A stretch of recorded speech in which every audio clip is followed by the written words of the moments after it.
We observe today not a victory of party, but a celebration of freedom, symbolizing an end as well as a beginning, signifying renewal as well as change.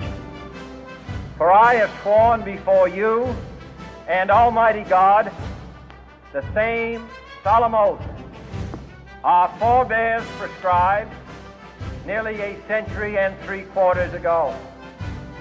The world is very different now, for man holds in his mortal hands the power to abolish all forms of human poverty and all forms of human life. And yet the same revolutionary beliefs for which our forebears fought are still at issue around the globe. The belief that the rights of man come not from the generosity of the state, but from the hand of God.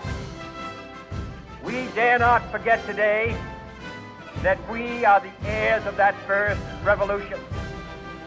Let the word go forth from this time and place to friend and foe alike that the torch has been passed to a new generation of Americans born in this century, tempered by war, disciplined by a hard and bitter peace, proud of our ancient heritage, and unwilling to witness or permit the slow undoing of those human rights to which this nation has always been committed and to which we are committed today at home and around the world.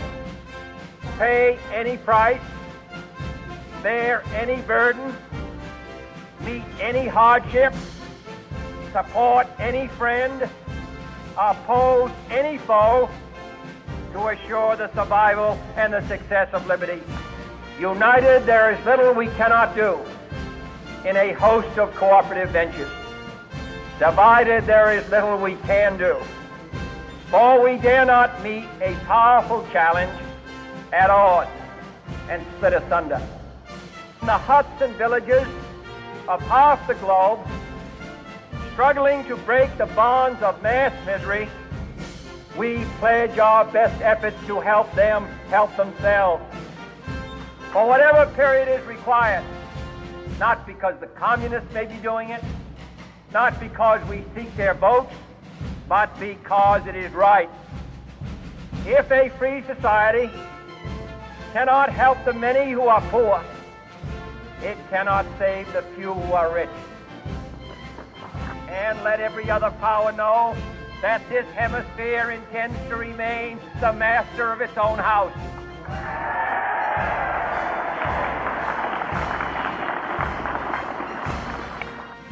We dare not tempt them with weakness, for only when our arms are sufficient beyond doubt can we be certain beyond doubt that they will never be employed.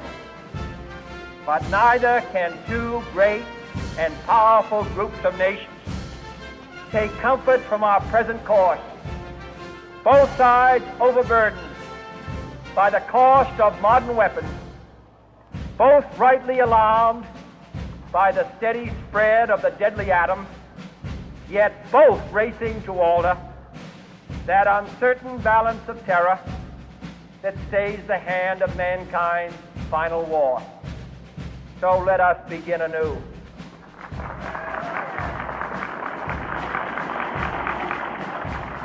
Let both sides explore what problems unite us, instead of belaboring those problems which divide us. Let both sides, for the first time, formulate serious and precise proposals for the inspection and control of arms, and bring the absolute power to destroy other nations under the absolute control of all nations.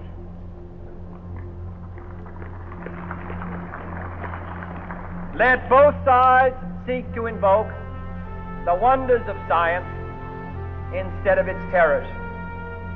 Together, let us explore the stars conquer the desert, eradicate disease, tap the ocean depths, and encourage the arts and commerce.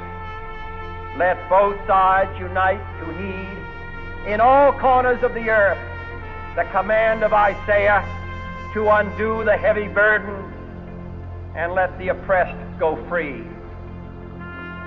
And if a beachhead of cooperation may push back the jungle of suspicion, let both sides join in creating a new endeavor, not a new balance of power, but a new world of law, where the strong are just, and the weak secure, and the peace preserved.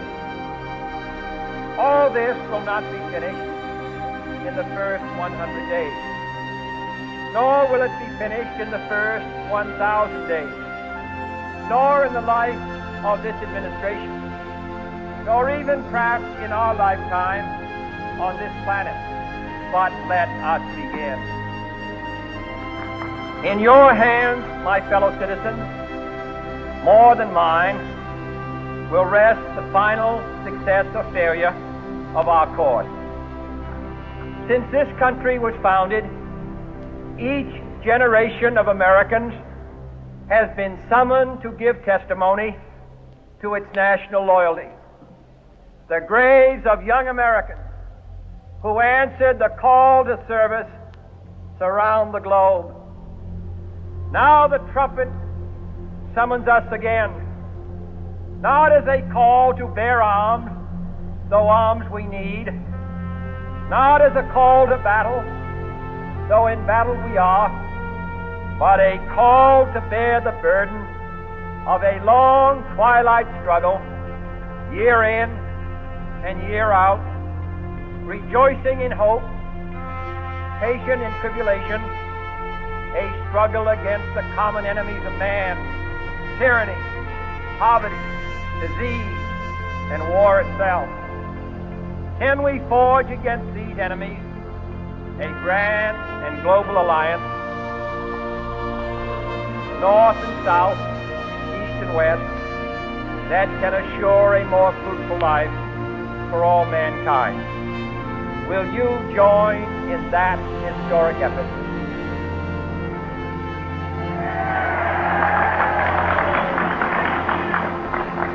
In the long history of the world, only a few generations have been granted the role of defending freedom in its hour of maximum danger. I do not shrink from this responsibility. I welcome it.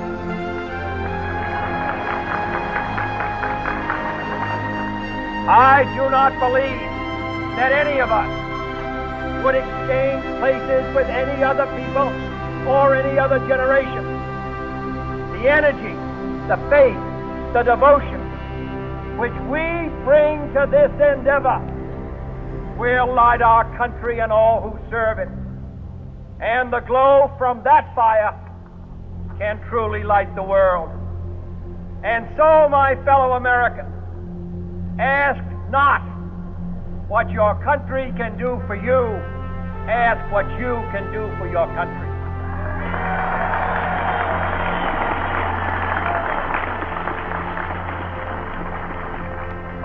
My fellow citizens of the world, ask not what America will do for you, but what together we can do for the freedom of man.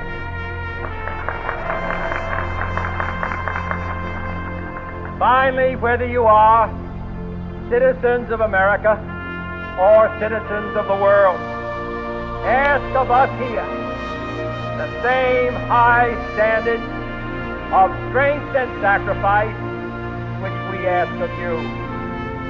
With a good conscience, our only sure reward, with history the final judge of our deeds, let us go forth to lead the land we love, asking His blessing and His help, but knowing that here on earth, God's work must truly be our own.